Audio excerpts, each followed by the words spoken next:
Muito obrigado, senhor presidente. Eu gostaria de fazer uma pergunta muito sincera a vocês, vereadores, que votarão favorável. Devido à questão de estarem preocupados com a dívida do Estado. Isso eu acho que todos nós estamos. Mas aonde estavam vocês quando foi feito o regime de recuperação fiscal?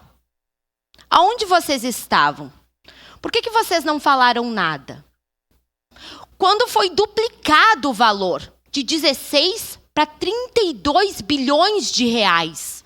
Quando esse acordo foi firmado, vereadora Tati, foi o teu governador que firmou esse acordo. Ele aceitou duplicar a nossa dívida. Ele disse sim para pagar 2 vezes mais o valor da dívida.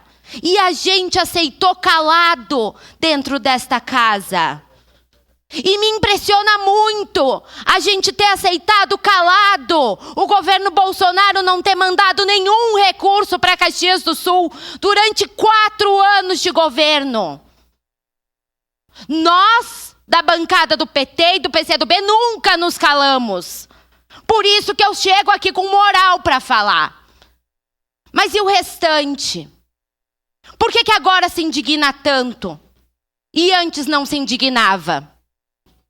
Esse é o questionamento que eu quero deixar aqui.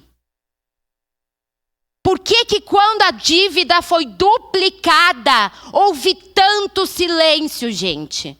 Por que, vereadora Tati, quando o teu governador duplicou o valor da dívida, você não questionou ele?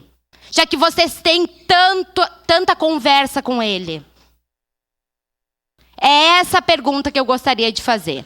Portanto, eu votarei contrária. Obrigado.